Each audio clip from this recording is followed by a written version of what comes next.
Allô les amis!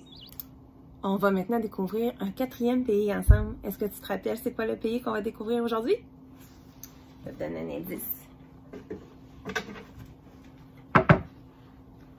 Est-ce que tu connais ce drapeau? C'est le drapeau de la Turquie. Est-ce que tu sais c'est où la Turquie? Regarde. Tu vois? C'est juste là.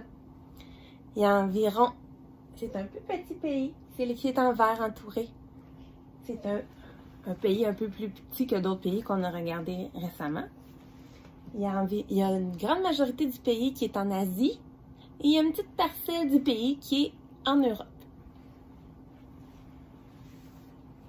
Donc voilà, le beau drapeau rouge avec un croissant de lune et une belle étoile à 5 points. Donc le drapeau de la Turquie. Très beau drapeau. Quel pays on parle en Turquie? Le turc, hein, évidemment. Regarde, est-ce que tu reconnais les lettres de notre alphabet? Ça ressemble un peu, mais il y a des différences, hein? Des accents, des G qu'on ne connaît pas. Hein? C'est une langue qui semblerait qui est assez difficile quand même à apprendre, le turc. Combien de personnes habitent en Turquie? 83 millions. C'est beaucoup de gens, parce que c'est pas très grand la Turquie quand même.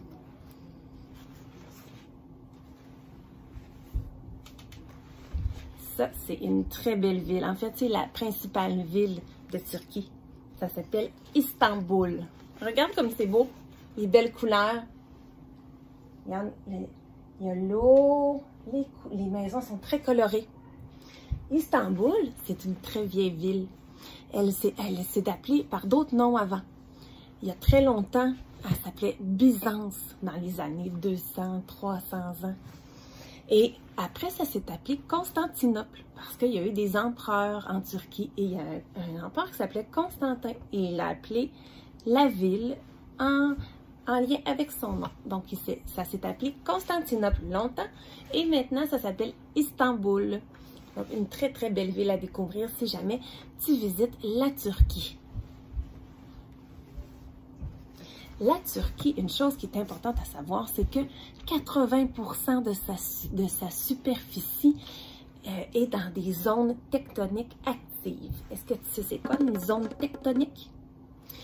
C'est des places où il y a des mouvements de sol qui peuvent créer, des fois ça peut être des volcans, mais en Turquie, il se passe beaucoup de tremblements de terre.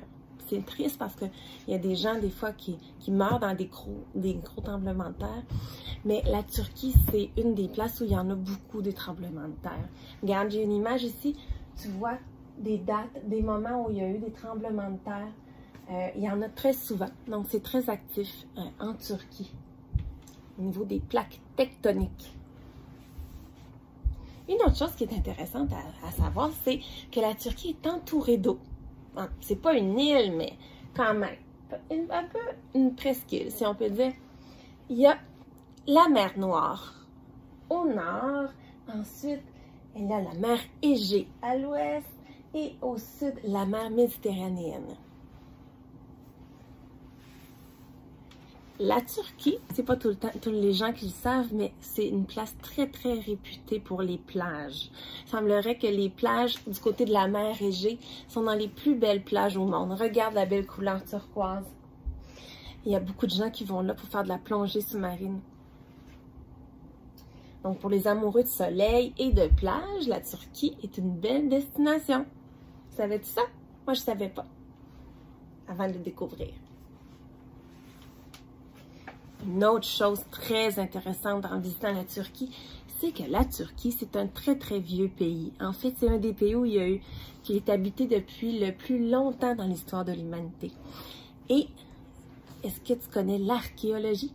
Ça, c'est la science qui permet de découvrir d'anciens bâtiments, d'anciens trésors qui datent de des années derrière nous.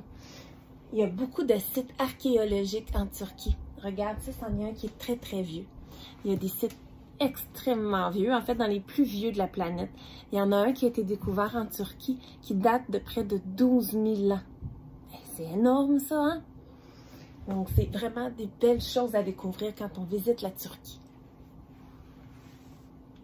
Il y a une autre chose qui est très caractéristique de la Turquie, c'est les bains turcs.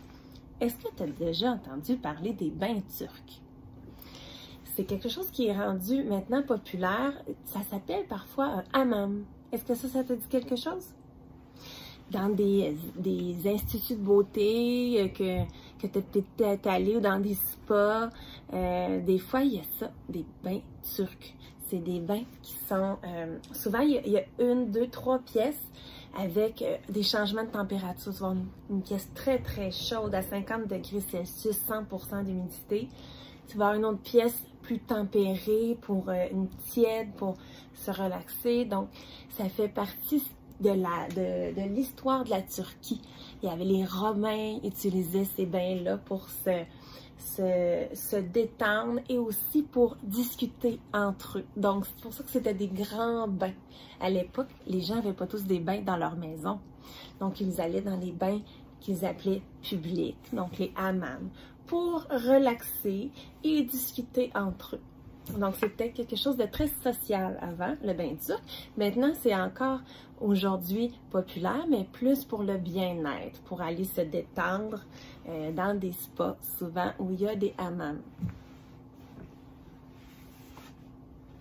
Est-ce que tu savais qu'il y a beaucoup d'hôtels très luxueux en Turquie? Il y a pas mal les hôtels les plus extravagants au monde. Regarde cet hôtel. Regarde les étages. C'est beau, hein? C'est vraiment très, très extravagant comme hôtel. Il y en a plusieurs dans les secteurs où il y a des belles plages, là, de grands hôtels de luxe en Turquie.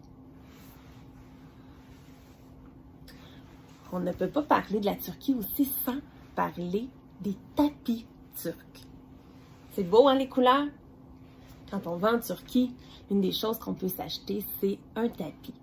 Les tapis turcs sont parmi les tapis les plus réputés au monde pour leur qualité de tissage, de nouage et aussi les belles couleurs et les beaux motifs. Donc, c'est quelque chose qui se vend partout dans le monde, les tapis turcs. Ça fait partie des spécialités et de l'histoire. Donc, ça fait des années, des siècles et des siècles que les Turcs font des tapis. Et je vais terminer par le dessert. Est-ce que tu connais ça, les baklava? Il y a beaucoup de pâtisseries faites à partir de sirop en Turquie. En fait, c'est une des choses les meilleures qu'on peut manger quand on va visiter la Turquie. Donc, il y a quelques pays quand même où on peut manger des baklava. Ça fait partie de la tradition, en Turquie, les fameuses pâtisseries avec du sirop. Et souvent, il y a des noix, des noisettes, des amandes. Donc, pour rehausser le goût, c'est extrêmement bon, très sucré. Donc, à goûter. Et il y en a à vendre un peu partout, même quand on est au Québec ou en Europe. On peut goûter quand même au baklava dans les restaurants. Des fois, il y en a aussi à l'épicerie. Donc, je t'invite à demander à tes parents de goûter à des baklava. C'est très, très bon. Est-ce que tu as aimé découvrir la Turquie avec moi? Mais la prochaine capsule va te faire visiter un tout autre type de pays. Plus froid, pas mal plus froid. On va aller en Islande. Tu connais l'Islande? C'est un autre pays très, très, très intéressant à découvrir. À bientôt. Bye bye!